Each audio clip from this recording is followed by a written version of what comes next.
Olá, boa noite. Está na audição, programa de preto número 94, se eu não estiver enganado.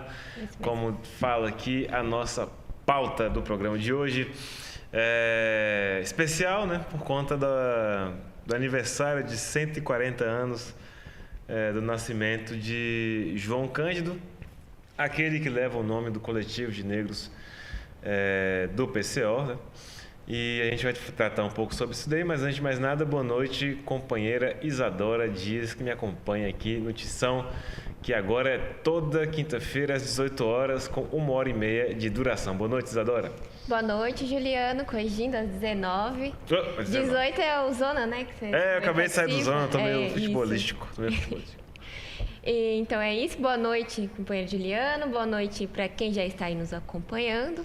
Compartilhem aí o link do programa com um tema interessante aí, em homenagem ao nosso herói, nosso revolucionário João Cândido. Não é à toa, o nosso coletivo leva o nome dele. E o nosso coletivo se reúne aí todo sábado, às 16 horas, por Zoom, porque nós temos membros aí de todo o país que participam. Então, se você está aí assistindo, participe com a gente, ou então compartilhe, divulgue para que outras pessoas possam participar. Exatamente.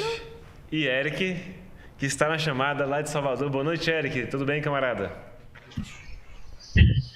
Boa noite, Juliano. Boa noite, Isadora. E aos companheiros que estão nos assistindo aí, que virão nos assistir também. Vamos nessa em homenagem ao nosso herói, né? Exatamente. Herói da luta do povo negro. Tem muita coisa interessante a ser abordada a respeito da questão do João Cândido, né? Acho que tem alguns temas que a gente deveria debater melhor, mas antes apresentar aqui o material que seria fundamental, o conhecimento, para que a gente possa debater o problema. Primeiro é o seguinte: nosso caderno cultural, que não sei se dá para ver aí, deixa eu ver se dá para ver. Vou abrir ele aqui todo. Vou mostrar a página de dentro. Está aqui o caderno cultural de 2010, quando do centenário da revolta da Chibata, com bastante matérias e uma especial redigida pelo companheiro Rui Costa Pimenta a respeito desse evento fundamental da luta do povo negro brasileiro, que foi a revolta da Chibata, coordenada pelo João Cândido, né? A capa do caderno, inclusive, é o próprio encouraçado Minas Gerais, que foi um dos principais navios na batalha que colocou de joelhos a República Velha. Também tem um livro muito interessante, que é o livro A Revolta da Chibata, de Edmar Morel. Ele redigiu o livro e, por conta disso, também foi perseguido pelos militares quando da publicação deste livro. Claro, finalmente João Cândido entrou numa rusga que seguiu a vida dele inteira, de perseguição dos militares contra ele. Finalmente ele era um marinheiro, né? Subordinado à hierarquia militar. tanto é que até os dias de hoje não foi concedida, né, a sua integração, de fato, à Marinha, tendo sido expulso ainda da Marinha em 1910, logo após a revolta da Chibata. Eu tenho um livro aqui também. Tem mais um livro? Esse aqui é o do Eridan Passos, O Herói da Ralé, publicação da Expressão Popular. Ele é mais curtinho, o da Revolta da Chibata do Edmar Morel, ele é mais completo, mas também importante aí para conhecer a história do João Cândido. E tanto o livro, né, do Edmar quanto o Caderno Cultural traz aí o nome, né, da Revolta da Chibata, porque é impossível você falar de João Cândido sem falar da revolta, né? João Cândido, antes dessa revolta, ele era apenas um marinheiro disciplinado, dedicado à marinha, mas também estava aí participando da organização dessa revolta. E foi aí na revolta da Chibata que ele se destacou como comandante, como líder desse importante levante popular. Destacar que a gente vai realizar um programa debate marxista a respeito dos 140 anos de João Cândido, né? Vai ser muito legal. E, bom, uma coisa que eu acho fundamental em discutir sobre a luta do marinheiro negro, do almirante negro, como diz a música, que a gente não pode passar aqui sob pena de perseguição de direitos autorais, mas enfim, eu acho que, em primeiro lugar, a revolta, né, ela marca um período de crise muito grande com relação à própria existência do regime da República Velha, e não é um caso assim, um acontecimento perdido de outros acontecimentos. Anos atrás, da revolta, em 1910, acho que em 1905 ou 1904, nós tivemos a famosa revolta da vacina, no Rio de Janeiro, onde carros foram tombados, etc. e tal, numa revolta popular muito conhecida no Brasil. João Cândido, né? Um aspecto que eu queria levantar para debate com os companheiros aqui da apresentação, do Tição, em primeiro lugar, é essa primeira capacidade dele de organização, feita, né, dele com os outros marinheiros. Eles tinham, tá aí, né, a capa do Correio da Manhã, a Esquadra Revoltada, né? É bem interessante. Dizer que também que a revolta da Chibata ela teve apoio gigantesco da população, né? O pessoal também apoiou a revolta, até porque foi coordenada, né, por negros, né? Um aspecto que eu acho interessante também é a própria composição. Se vocês notarem até por essa foto ali, João Cândido está ao meio. Ele era um negro alto, né? Esse que está à direita do rapaz de roupa social. Tá aí. Mas enfim, acho que um primeiro debate interessante é esse. Ele organizou os marinheiros revoltosos, né? Que estavam totalmente inconformados com os castigos da Marinha, as famosas chibatadas. Vejam vocês, estávamos em 1910. Veja, olha a composição aí da Marinha brasileira, que era por negros, né? O pessoal, inclusive, era forçado a compor a Marinha. Não era que eram voluntários. Esses que vocês estão vendo são pessoas que foram aí convocadas para fazer parte da Marinha. Em alguns casos até servia como punição para negros aí que tinham alguma relação com crime, gente que morava na rua.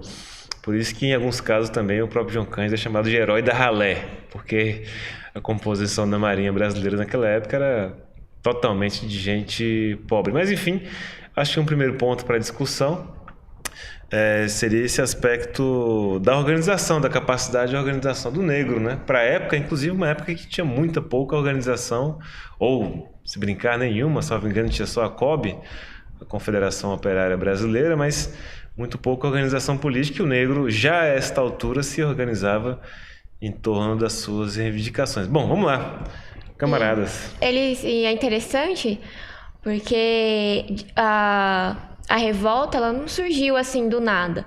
O estopim foi as chibatadas de um negro, né, um marinheiro, que foi castigado com 250 chibatadas e ele chegou a desmaiar. As chibatadas eram comum e tal, mas elas estavam piorando, né? E, inclusive aí esse marinheiro aí foi torturado na frente de todos os outros marinheiros, que era comum também.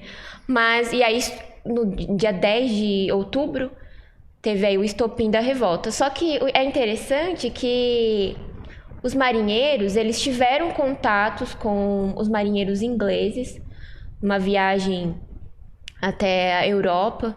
Inclusive, eles também, nessa viagem, tiveram notícias da revolta de marinheiros russos. E eles acharam...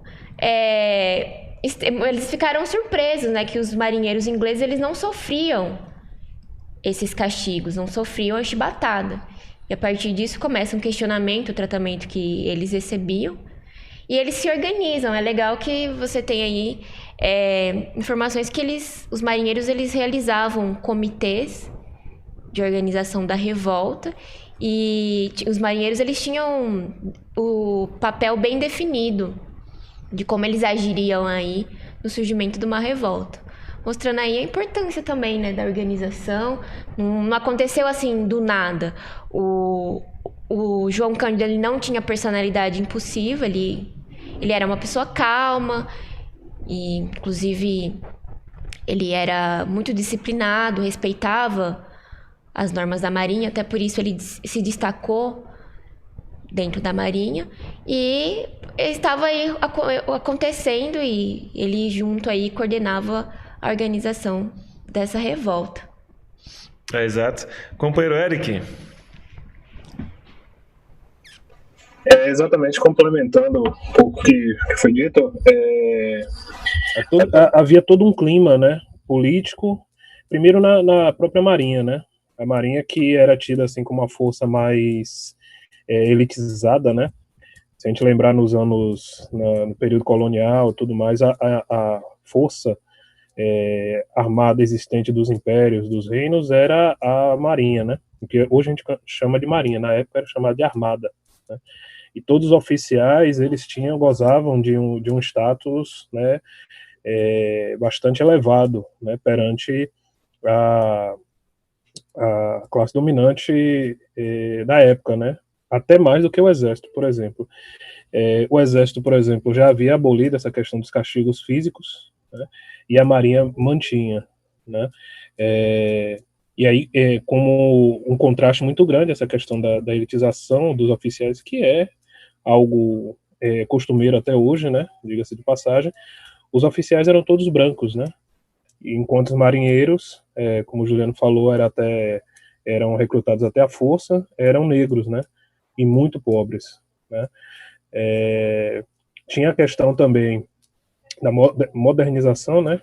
Da armada, né? Da marinha, que estava sendo adquirindo navios novos, como os dois, né? Que acabaram sendo controlados pelos marinheiros na Revolta da Chibata, o encouraçado Minas Gerais e o encouraçado São Paulo, e isso para mostrar o quanto os trabalhadores da época, que havia todo um clima de insatisfação dos trabalhadores, né, com o regime antigo, né, teve uma eleição naquele ano que resultou na eleição do presidente Marechal Hermes da Fonseca, né, o Marechal de Ferro, né, como chamaram aí. Ele venceu nas eleições muito contestadas, né?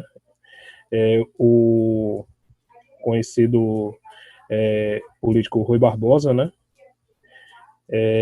E essa eleição já gerou todo um clima de insatisfação entre a população brasileira, né? Porque houve suspeitas, inclusive, de golpe, assim, né? Como foi decretada a eleição ter sido vitoriosa pelo Hermes da Fonseca, já foi muito suspeita, né? E isso aí já veio acrescentando esses elementos até que ocorreu essa punição física, né, ao marinheiro que acabou sendo o último, né, a sofrer as chibatadas, que era o marinheiro baiano chamado Marcelino Rodrigues Menezes. Ele foi acusado de estar entrando no navio, né, no encouraçado Minas Gerais, com 2 garrafas de cachaça. Algo ridículo, né, irrisório, mas que era contra as regras e tudo mais. e ele foi condenado. A punição padrão na época era 25 chibatadas, né? Que já é algo inacreditável, porque queria destacar isso também, o chicote que era usado, só para exemplificar para o pessoal, era um chicote muito pesado, né?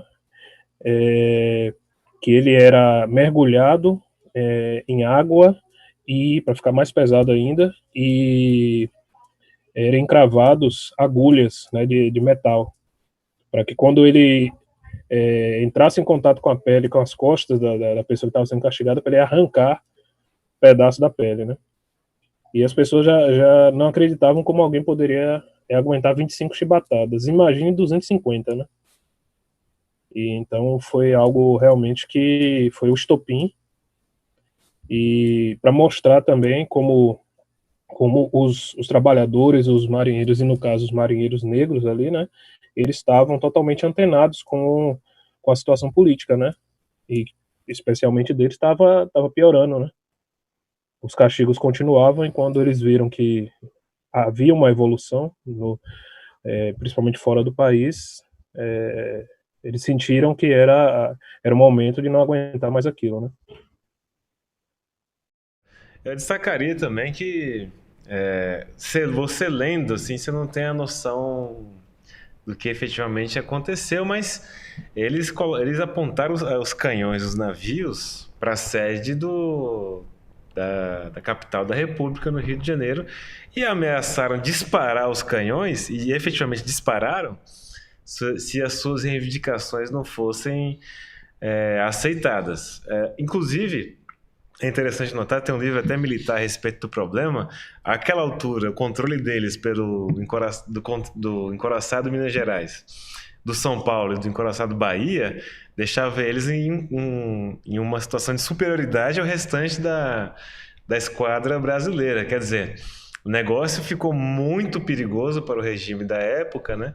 Que foi forçado, aí nós entramos num debate político interessante, foi forçado a adotar algum tipo de medida para poder conter a revolta, dissolver a revolta. E eles utilizaram, como utilizam até os dias de hoje, o parlamento para poder ludibriar os revoltosos através da discussão e aprovação das leis, em primeiro lugar, pelo fim dos castigos corporais, muito embora, né, já fosse proibido, mas deixar isso claro, e também a anistia dos revoltosos. Quer dizer, era a aprovação de que, não, tudo bem, se fizeram revolta, vai parar o castigo da chibata, e nós também não vamos expulsar ninguém da Marinha, vocês serão anistiados, etc. e tal. Isso foi em um primeiro momento, mas logo, alguns dias após o fim da revolta da chibata, né, todos os envolvidos foram simplesmente torturados em uma série de condições. Teve gente que foi para campo de trabalho forçado, teve gente que simplesmente desapareceu. O próprio João Cândido, ele foi um dos poucos sobreviventes aí do encarceramento na Ilha de Cobras, que, para vocês terem ideia, eles deram cal, o pó, o pessoal comer se estivesse com fome. Nessa tortura deliberada do governo, vários dos revoltosos que estiveram na revolta da chibata também faleceram na Ilha de Cobras. Lá mesmo, por conta desse tratamento, houve um novo levante após a revolta da chibata, e esses novos revoltosos também foram torturados e executados pelo governo de plantão. Eu acho que uma lição, até um companheiro perguntou aqui no chat, uma lição importante que a revolta da chibata deixa, é que os revoltosos aí, eles chegaram a um ponto de, antes da revolta, né, tentaram as negociações naturais de uma crise como essa. Pô, não dá para continuar a chibata na Marinha, a situação é muito ruim, etc, etc. Mas finalmente eles desistiram desses acordos, né, que mostram uma evolução política gigantesca para a época, e ameaçaram acabar com a sede do governo, e inclusive dispararam. A direita da época denunciou que uma das balas lá matou uma família. Inclusive tem uma igreja até hoje que tem uma das suas torres destruídas por uma das balas dos canhões dos revoltosos da revolta da chibata. Mas mostra também que a esquerda hoje em dia não aprendeu muita coisa. Um exemplo que eu queria dar é justamente esse problema da manifestação aqui na Paulista. Você vê que João Cândido, em 1910, tomou de assalto os encouraçados, e nesse processo ele também matou os comandantes que se colocaram contra a revolta da Chibata, o que é um negócio muito interessante. Quer dizer, acabou a fase de acordo, vamos matar e tomar de conta da esquadra. Eles também mostraram um outro aspecto importante, antes de entrar no problema do Guilherme Boulos e do PSOL e da esquerda de hoje em dia. Mostraram que o trabalhador, quer dizer, o operário do navio, eles têm a capacidade plena de controlar as suas atividades. Os navios se deslocavam, faziam movimentações de defesa nos mares, sem os comandantes e tal. É dizer, vamos colocar os trabalhadores dos Correios para controlar os Correios, em vez de deixar toda essa quantidade enorme de parasita, de patrão e chefe que tem na empresa. Quando a gente fala em controle operário da produção, é isso daí. O operário tem a plena condição de controlar aquilo que ele trabalha, e João Cândido, como os demais marinheiros, tinha plena conhecimento de controlar os navios da mais alta tecnologia existente na época. Destacar também que eles tiveram, o próprio João Cândido teve contato com os revoltosos do encouraçado Potemkin, né? O encouraçado que, inclusive, uma história que virou filme através do Eisenstein. Enfim, tem todo um processo político muito interessante da revolta da Chibata, que revela que os métodos utilizados pela esquerda de hoje, eles devem inclusive ser mais duramente denunciados do que a gente denuncia, porque se há mais de 100 anos atrás alguém já tomou uma posição mais firme com relação ao governo, com relação ao Estado, fazendo as suas reivindicações pela força, inclusive, hoje em dia toda essa conversa besta aí, de acordo com a PM, com o PSDB, Ciranda, movimento pacífico, etc, etc, se mostra um atraso secular na luta geral do trabalhador. João Cândido, finalmente, ele é perseguido aí até o fim da sua vida, né, de todas as maneiras possíveis. Os militares nunca aceitaram nenhum tipo de homenagem a João Cândido como militar, né? As homenagens foram feitas aí pelos governos como João Cândido. Se você colocasse Almirante João Cândido, alguma coisa do tipo, a Marinha logo se levantava contra essas homenagens. Ele, se eu não estiver enganado, teve 11 filhos, né? Foi, casou 3 vezes. Casou 3 vezes. Uma das filhas aí lutou a vida inteira também, já falecida, lutou a vida inteira para conseguir algum benefício diante do próprio Estado, diante da tortura e da falta de recursos que a Marinha deixou. João Cândido, ele falece já velho, em um porto no Rio de Janeiro, sem nenhum tipo de recurso, pobre, trabalhando em estiva. Eu acho que vendia, foi por um bom período vendedor de peixes. Exatamente. Que é um negócio totalmente como resultado da tortura que foi feita aí pelo regime, etc. e tal. Então, toda a situação, né, todo o movimento, toda a questão da revolta da Chibata, ela coloca muita questão política para ser debatida, né, especialmente essa da relação do negro, seu movimento, com um poder que nunca se resolveu. Uhum. E o João Cândido, esse feito, né, foi a revolta da Chibata. Inclusive, a gente tem até pouco material histórico, porque os militares tentaram aí, com todo esforço, esconder essa revolta. Porque, como até tem numa entrevista que o João Cândido deu, já quando ele estava mais velho, ele se orgulha em dizer que ele parou o Brasil. E, de fato, essa revolta paralisou o país, criou uma enorme crise dentro do governo do Hermes da Fonseca. Inclusive, o motim começou durante uma festa em comemoração aí ao início do governo do Marechal. E aí a tensão...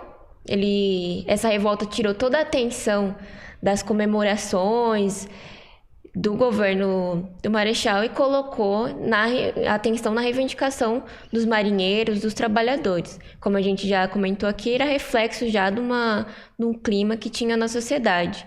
E é engraçado que os militares fazem questão de esconder mesmo, porque assim, eles foram humilhados pela liderança do João Cândido e pelas manobras que os marinheiros conseguiram fazer aí durante a revolta.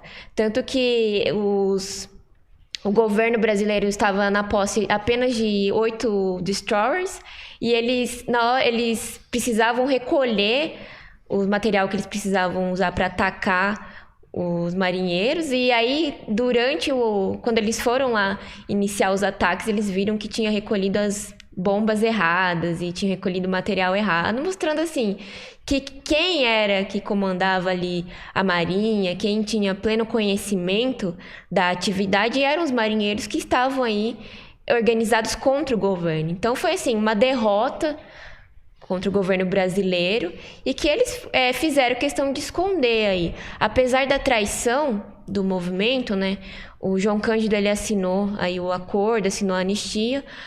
Havia rumores para o João Cândido não assinar isso, havia rumores já de que poderia acontecer uma traição, mas enfim, ele tomou essa atitude e de fato provou aí que depois os marinheiros revoltosos eles foram traídos e sofreram aí duras consequências, porque eles também foram desarmados durante o processo, etc., mostrando aí que o desarmamento da classe trabalhadora é uma medida para que a população, os trabalhadores não se levante contra, de fato, o regime e impõe o poder dos negros, dos trabalhadores. E aí, a partir disso, veio um show de horrores, né? De tortura, repressão e tudo mais. Acho que a gente pode passar para o companheiro Eric e depois a gente complementa com a polêmica aí de que tem na esquerda, né? Porque assim, a esquerda, em vez de aprender com as coisas, fica levantando polêmica onde não tem, né? E aí existe uma polêmica de que o João Cândido não deveria ser considerado herói dos negros, nenhum exemplo, e a gente deveria fazer coro com a censura da direita, porque no final da sua vida ele teve um envolvimento aí com o integralismo. Bom, mas Eric, se você quiser complementar aí. Não, eu queria destacar exatamente o que vocês falaram aí, com o Juliano Adorno, da competência, né, e da organização dos revoltados, né, dos marinheiros revoltados, que eles realmente acuaram o país, né, isso foi reconhecido pelos militares à época, foi preciso, o governo ficou totalmente na defensiva, né, muita gente até fugiu da cidade, né, nos dias que aconteceu a revolta. Durante pelo menos 5 dias aí os navios navegavam na Baía de Guanabara fazendo evoluções, inclusive jornalistas, né, europeus que estavam no Rio relataram que nunca tinham visto navios fazerem manobras daquele jeito, né? Outros militares também afirmavam que não sabiam nem que era possível fazer aquilo.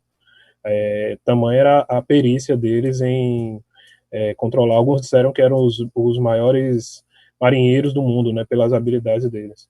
E como você relatou aí, os oficiais, o próprio João Cândido comentou, né, em entrevista depois, que a Marinha tinha outros recursos, tinha outros navios que tinham sido adquiridos também que poderiam responder, né, ou seja, não era questão de poder de fogo, mas tanto por eles não esperarem nenhuma revolta dos negros e principalmente por os oficiais não terem competência, né, de operar os navios, eles ficaram totalmente inertes, né, não tiveram condição de responder.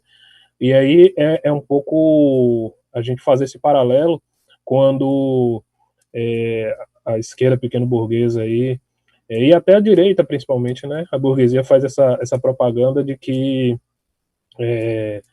a gente precisa o tempo todo estar negociando com a burguesia para conseguir algumas migalhas, né, porque o capital é importante, porque ele criou uma empresa importante, o capitalista, o empresário, né? E, na verdade, a gente sabe que quem faz tudo e quem tem o domínio, né, das riquezas, da produção das riquezas no mundo é o trabalhador, né? Tudo que a gente consome, tudo que a gente tem de qualidade nas mãos é graças ao fruto, ao suor, né, ao sangue de muita gente, né, muito trabalhador. E nas revoltas a gente vê esse exemplo concreto, né, acontecer. E por outro lado, como acontece em outras revoltas, dá o exemplo também de que quando acontece essa sublevação dos militares, né, que é um problema constante que a burguesia tem que lidar, que a base das Forças Armadas e tudo mais são, se não trabalhadores no sentido de produção de riqueza e tudo mais, mas eles fazem parte da classe operária em alguma medida, né? Da classe trabalhadora, e todos eles são cooptados, né, pela burguesia, e quando acontecem essas revoltas, a gente vê a burguesia dissolver exército, dissolver as forças armadas, né? Não chegou a esse ponto no caso da revolta da Chibata, né, porque, como a Isadora destacou, o pessoal tinha o objetivo de acabar com os castigos, conseguiu parcialmente e logo depois foi revertido e o pessoal foi preso, né, por uma outra revolta que eles não tinham nada a ver. Mais de 500 pessoas foram presas e enviadas aí para os confins da Amazônia, né, para o Acre. Alguns morreram, foram assassinados no caminho, mas fica o exemplo aí de que é a luta do trabalhador, né, é a luta do trabalhador, do povo negro, que vai, a luta inclusive armada quando o caso, né, como foi a questão ali, que vai garantir evolução real na situação, né. Umas fotos para produção dos os dois principais encouraçados que estiveram na revolta da Chibata, para vocês terem ideia do que esses negrões aí tiveram as mães de tomar conta. Tá fácil aí, produção? Esse daí, salvo engano, é o São Paulo, que também, tanto um quanto o outro, cabiam mais de 1.200 pessoas, 1.200 marujos, marinheiros aí. Tinham dezenas de canhões, né? Você vê que era para a época de alta tecnologia. Esses daí são também os revoltosos, já no Minas Gerais, uma foto da época, né? Vocês vejam ali os canhões também de... Esse é o São Paulo, exatamente, de alto calibre, já tomaram de conta aí. Tem mais uma produção do... esse também é o São Paulo, né? Esse que é o Minas Gerais, tá aí encoraçado Minas Gerais. Tanto um quanto o outro foram desmanchados aí no começo dos anos 50, em situações, né, meio esquisitas, mas enfim, fizeram parte da mais avançada tecnologia do Brasil, da Marinha, nos anos 10, né? Também o Minas Gerais fez proteção do país durante a Segunda Guerra Mundial, enfim, era um negócio realmente espetacular. E com um poder de fogo desse em mãos aí, foi difícil o pessoal tentar armar uma reação armada. Teve toda uma discussão, né? A cúpula militar falava que não, vamos ter que dar tiro nos caras, não sei o quê, tem que dissolver essa revolta aí na bala. Só que vai você enfrentar esses canhões do Minas Gerais e do encoraçado de São Paulo em 1910. E a maestria da liderança deles, né? Porque o João Canter fala que ele chegava, fazia manobras perto do porto e depois ele voltava em alto mar para os marinheiros descansar. No sentido assim, ele estava dominando a cena, né? Exatamente. Bom, fica a lição. Tem esse debate, né? Que não poderia deixar de ser levantado pela queridíssima esquerda pequena burguesa, que é especialista em levantar ataques, especialmente a militantes negros. Mas antes, vou agradecer aqui o superchat do companheiro Gilson Vasconcelos Dobim, contribuiu aqui para a Causa Operária TV e pergunta se João Cândido está no mesmo patamar que Zumbi para a luta do povo negro. Na minha opinião, sim. A gente tem mais dados e informações a respeito da luta de João Cândido, até pelo fato de ser mais recente que a luta de Zumbi dos Palmares, que também foi gigantesca e quase levou a independência do Brasil ou do povo negro diante do império da coroa. Mas enfim, pelo menos particularmente falando, eu considero esses dois aí como os dois principais heróis da luta do povo negro, que eles ensinaram, né, que eu acho que também é importante, deram lá, né, de groja para os que vinham depois, alguns passo a passo de como fazer a luta do povo negro, como organizar. Mesmo assim, a esquerda não tem jeito, né? Teve que ir lá fazer acordo com a Polícia Militar, tem que torcer para que as instituições sejam preservadas, né? Não vamos apontar canhões nenhum para a direita fascista, vamos deixar todo mundo na rua, vamos dividir as ruas com os fascistas. Um dia a gente sai às ruas, outro dia saem os fascistas e todo mundo fica feliz, né? O Moraes fica feliz. Pensou se o João Cândido falasse assim, um dia a gente atira, no outro dia vocês atiram. Ou então o Zumbi falava assim, um dia eu sou escravo, outro dia eu sou livre. Né? Por que não chegar a esse acordo? Os dois mostram aí que não tem acordo e a única maneira de você conseguir conquistar alguma coisa para o povo negro é colocar o regime em preocupação, abalar de fato o regime, mostrar aí que os trabalhadores organizados eles são mais capazes do que a direita, do que o governo que não é operário. Exato. Enfim, teve a ligação de João Cândido já velho, né, ao integralismo. De se notar em primeiro lugar que na época o integralismo tinha uma outra campanha nacionalista, ampla, né? Não se apresentava tal como a gente conhece hoje, né?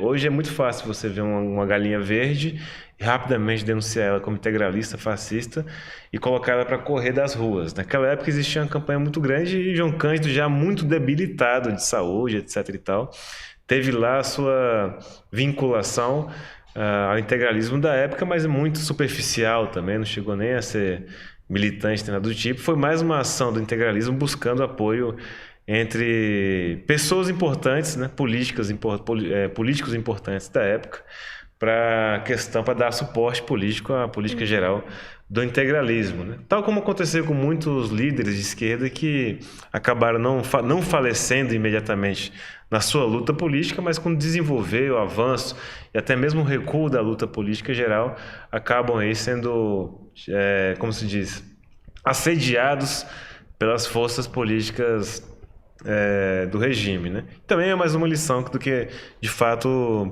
para o que serve essas forças políticas que estão aí se arrastando há várias décadas nesse sentido no poder. Bom, posso acrescentar? Vai lá. O João Cândido, né? Apesar assim de ser ele acabou, né, apoiando o integralismo porque ele tinha um apreço muito grande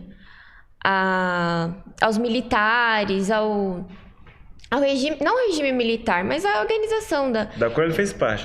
Então ele via que o atual governo não era coerente, não era de fato democrático e tal. E aí, muito confuso, né? Já muito velho, como o Juliano destacou, debilitado. A gente precisa lembrar que depois da revolta, o João Cândido foi atacado a vida inteira, né? Foi torturado logo depois. Ele ficou por um tempo internado até num hospício, de tão debilitado que ele saiu da Ilha das Cobras. Lembrando que ele entrou numa cela com 16 pessoas. Em 6 dias, sobreviveu ele e outro companheiro, não me recordo o nome, pois os outros companheiros morreram de fome, de desidratação, da condição que eles foram jogados. Então imagina, você passar por isso e depois uma longa vida de pobreza, de dificuldade de se estabelecer.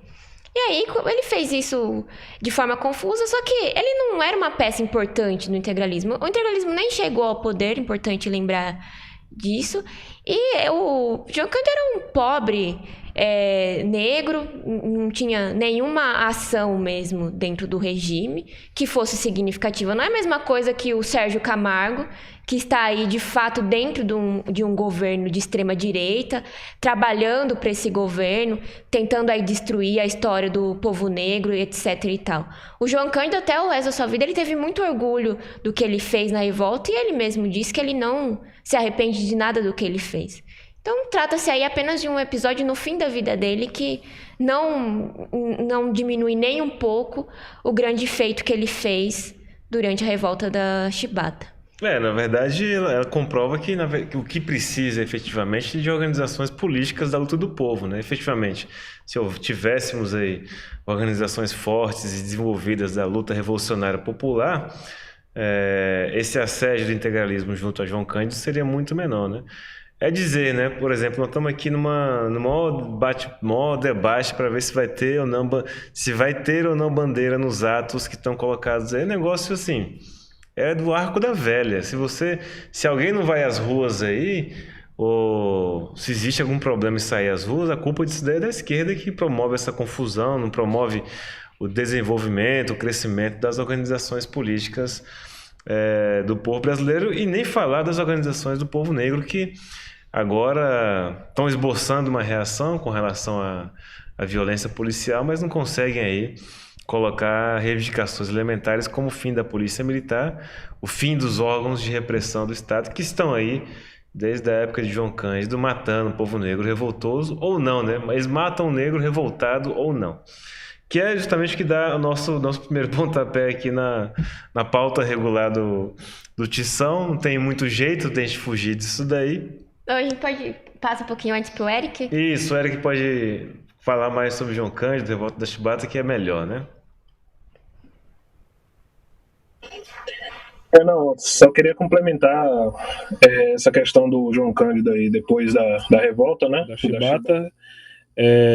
Com certeza foram procurar de forma oportunista a figura dele, né, porque logo depois ele foi expulso da Marinha, né, ficou 5 meses internado num hospício, né, porque ele dizia que ouvia vozes dos companheiros que morreram na cela que ele estava, né? Mas depois ele saiu, não foi diagnosticado como louco, mas, né, saiu com problemas temporários e ele saiu, foi ser pescador e vender peixe, né, na zona portuária do Rio. E nessa época do integralismo, com certeza aproveitaram, né, ele como uma grande figura, né, de uma liderança militar em um ocorrido alguns anos atrás, né, quase 2 décadas atrás, e foram aproveitar a figura dele. Ele como com histórico de uma carreira militar brilhante, né, porque se for ver na biografia dele, ele começou na carreira militar mesmo antes de poder ser militar oficialmente, ainda no Rio Grande do Sul, né, uma campanha, uma batalha lá no Rio Grande do Sul, aos 13 anos, né, ainda criança.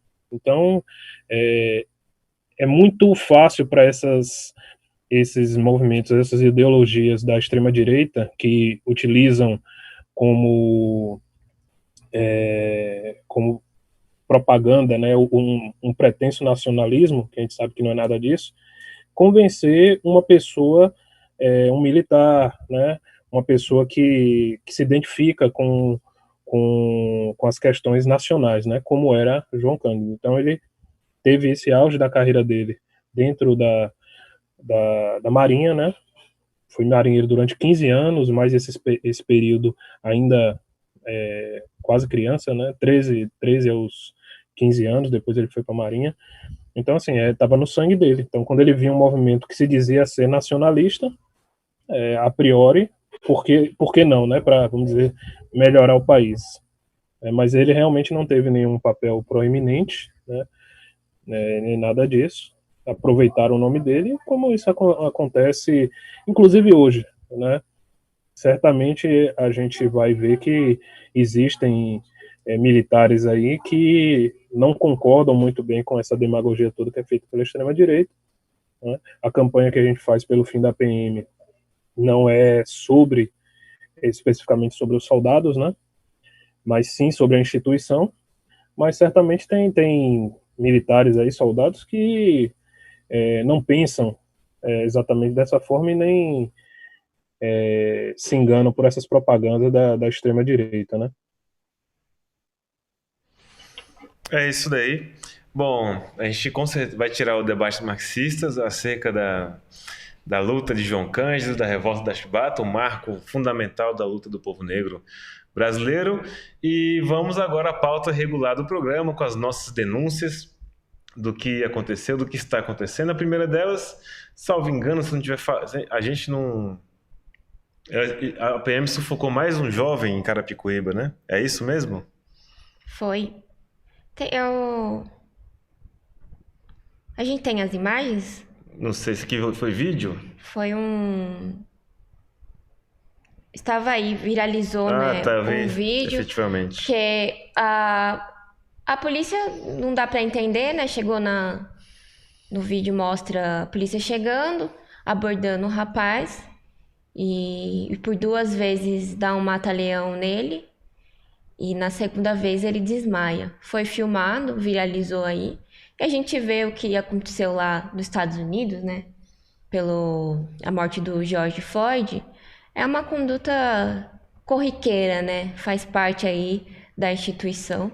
Nós aqui no Brasil, inclusive aí, fortemente não só influenciados, mas direcionado pelos Estados Unidos.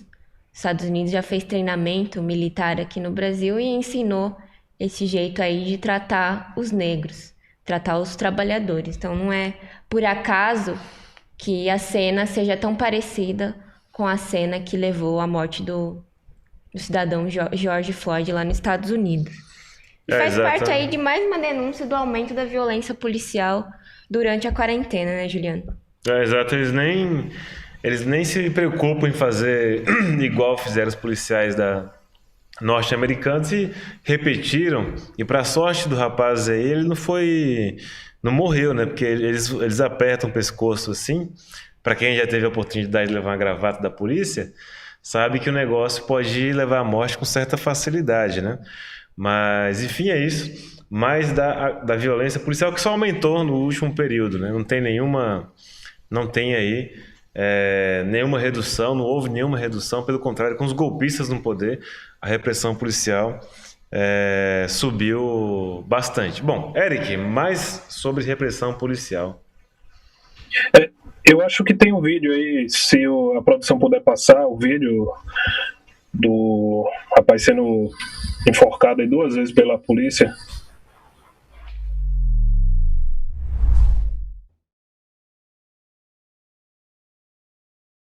Tá aí falando, besta.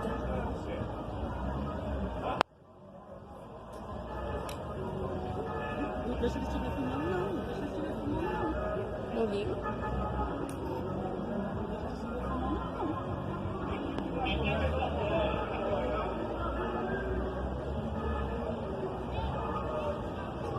Nossa, tu maior, moleque. Desliga essa porra aí, pessoal. Vai a mão pra trás. Você tá pensando que é o passatinho da outra parte ou roubar? Vai roubar, arrasta a perna aí, meu. Moleque, tio, nada a ver, mano. Fica filmando, fica filmando. Fica filmando.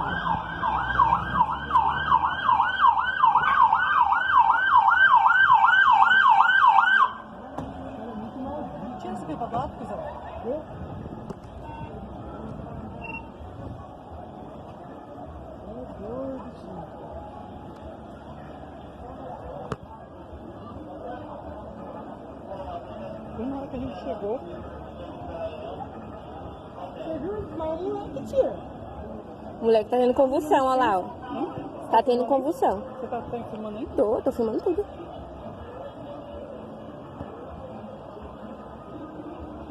Porque lá de baixo não tem nem cadeado, né?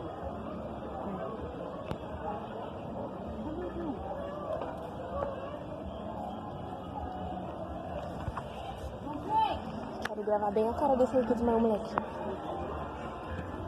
Vai, dá licença. É o Biel, tá isso aqui. Esses caras é sério, louco, tio. Mas por isso.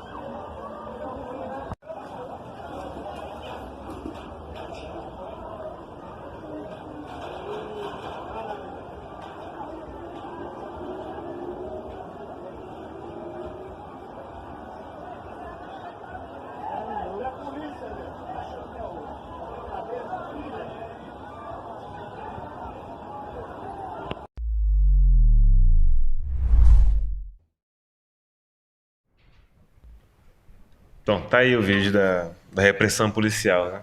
Não fosse esse celular aí, né? Dessa pessoa que gravou o vídeo correndo risco dela mesma morrer, não saberíamos que isso teria acontecido. Bom, Eric, você tinha chamado o vídeo? A gente vê aí o caso do rapaz sendo enforcado 2 vezes, né? Parece que ele tinha um problema de saúde, né? O pessoal comenta que ele entrou em convulsão, né? Que é uma coisa relativamente comum no caso do George Floyd lá nos Estados Unidos. Ele faleceu por conta do sufocamento. Esse jovem não faleceu, mas ele tinha um outro problema que causou o desmaio dele ali junto e uma convulsão, né? O pessoal comentou, ele está tendo uma convulsão. Agora eu queria destacar que a gente vê claramente, né? A mesma posição, a mesma técnica, entre aspas, que foi usada com George Floyd lá nos Estados Unidos e que não é por acaso, né?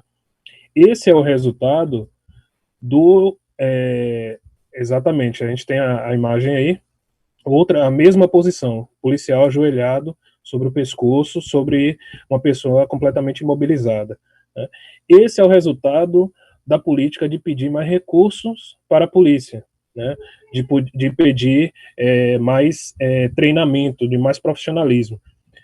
Nós temos que lembrar que a polícia brasileira, ela assim como as Forças Armadas também, ela é treinada, né, pelos Estados Unidos, né? Existe uma série de treinamento, intercâmbio, né? O pessoal vai aprender técnicas novas de como agredir e matar a população. E não é por acaso que essa posição aí está aparecendo, né? Isso aí é treinado no mundo todo, inclusive para... não sei se muita gente tem conhecimento disso, a polícia brasileira é referência na repressão e nesse tipo de comportamento, né, que dá aulas para outras polícias no mundo, né, de distúrbio a multidões e também a repressão em áreas pobres, né. E a gente vê aí, né, o aumento dessa violência. A Polícia Militar do Rio bateu recorde de mortes dos últimos 22 anos, em abril. Aqui em São Paulo, a Polícia Militar está matando mais de 60% na Grande São Paulo. E aí a gente vê a esquerda parlamentar agindo aí contra essa polícia, contra essa violência brutal realizada contra os negros. Não, o problema são as estátuas, porque as estátuas ali que seriam a justificativa do racismo, da violência policial. E aí a deputada do PSOL, Érica Malunguinho, propôs aí numa PL, aqui no estado de São Paulo, para retirar todas as estátuas que homenageiam escravocratas, etc., e as estátuas e monumentos históricos ligados a este período. E aí, de acordo com a PL da Malunguinho, a gente até trata a esquerda como fosse intimidade, né? O Malunguinho tem como função proibir em todo o estado de São Paulo homenagens escravocratas e eventos históricos ligados ao exercício da prática escravista no Brasil. Só que... Quer dizer, nós saímos rapidamente da destruição dos monumentos para uma ação parlamentar. Exato. Você vê que o negócio é tudo bem pensado, né? E assim, passado. A esquerda fica achando aí que a revolução a vida dos negros vai mudar a partir da revolução ideológica e uma política totalmente confusa.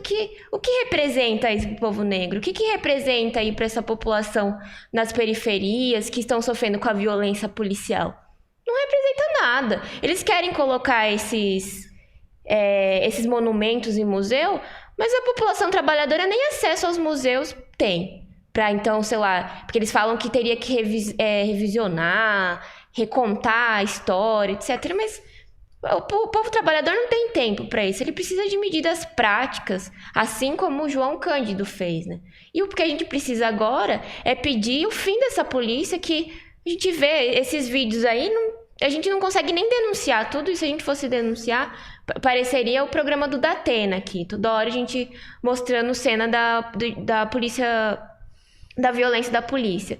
E aí a gente vai ficar numa discussão de retirar monumentos, porque eles justificariam a ação dessa polícia, não faz nenhum sentido. Não, se é por esse argumento, precisa destruir as pirâmides do Egito, que, se eu não estou enganado, foram construídas por escravos também, representam o símbolo da escravidão. Tem que ir lá bombardear todas as pirâmides que sobraram do Egito, né? As igrejas também, a maioria delas foram construídas por escravos. Tem igrejas, inclusive, que o piso todo ele é praticamente um cemitério de escravos. Mas, né? Estamos a revolução da destruição dos monumentos virou um projeto de lei. Isso que eu acho mais incrível na esquerda pequena burguesa, que agora, de repente, vão lá na Câmara, apresentam o projeto de lei, né, para ver se o Dória aprova. Aí vem o Dória, né, com certeza. Se eu sou o Dória, aproveito uma deixa dessa defesa. Olha, é verdade, não, vamos aqui, né, em São Paulo discutir essa questão dos monumentos, né? Tudo bem que a PM matou 1.000 pessoas em São Paulo, mas também isso aí não vira nada. O que importa são os monumentos. E a esquerda segue aí atuando na contramão do que fez João Cândido. Bom, mais matérias? Deixa eu ver o que a gente tem aqui, além dessa... Até porque nós estamos com pouco mais de 7 minutos. Tem o ato realizado em homenagem aí, em protesto à morte do Guilherme Silva, rapaz que foi sequestrado e assassinado pela polícia aqui em São Paulo também, gerou revolta. Foi esse caso aí que fez a população do bairro, os familiares tacarem fogo nos ônibus, ter uma atitude mais revoltosa contra a polícia. E agora eles ainda estão se mobilizando. Fizeram aí uma oficina de cartaz, uma roda de conversa para discutir a questão do assassinato do Guilherme. E aí fizeram um ato no dia que completaria 7 dias do assassinato de Guilherme. Aí está o chamado, teve participação, forte presença da população, que sabe, né, que eles... Não, essa desculpa aí de combate às drogas é só uma desculpa de fato para a polícia chegar nas periferias, nos bairros operários e botar o terror. E você vê que tem a tendência de se mobilizar contra essa violência policial, assim como nós vimos nos Estados Unidos. Aqui no Brasil também tem a consciência da população de que o perigo é a polícia militar e o caminho é pedir o fim dessa instituição, e não fim de estátuas. Ninguém estava carregando um cartaz abaixo a estátua do Borba Gato. Abaixo o orelhão da esquina tal, porque foi finalmente quem colocou o orelhão lá foi um assalariado, vulgo escravo atual, né? Aí está uma foto do dia que eles fizeram uma roda de conversa. Eu acho assim, importante destacar disso é que tem uma movimentação, né? Tem uma... E a polícia tá lá intimidando. Eu soube que a polícia foi intimidar os parentes dele lá. Ah, sim, é verdade. Ameaçar o pessoal, tudo, né? Aí super democrática a polícia. Quem mata mais, Covid ou a polícia? Não tá assim, quem mata mais, Covid ou a estátua dos bandeirantes? A esquerda ela fica totalmente perdida. E é nessa confusão que eles promovem que vai se desenvolvendo o golpe de Estado. É assim que se desenvolve a luta, o lado da direita dessa luta, né? Bom, o que mais que nós temos? Nós temos aqui... Será que o Eric quer comentar alguma coisa? Comente, Eric, vamos lá. Juliano tá esquecendo de você hoje, Eric. Não tô vendo. É só para a gente ver que as manifestações que ocorrem a cada assassinato desse, como aconteceu, se eu não me engano, aí no Jardim Ângela, né? Semana passada, são atos de resposta extremamente radicalizados, né? O pessoal queimou ônibus, o pessoal atacou viaturas da PM, né? Aí, todo dia, como o Isadora falou, todo dia a gente tem novas agressões da polícia, novos vídeos circulam constantemente, não tem como a gente comentar, né? Nem na nossa imprensa, nos jornais que a gente tem, não dá conta da gente noticiar, porque é como a gente fala, a polícia, seja ela militar ou civil, é basicamente uma máquina de guerra contra a população, né? E, inclusive, né, a polícia reprime atos banais, né? Que a gente tem visto, né?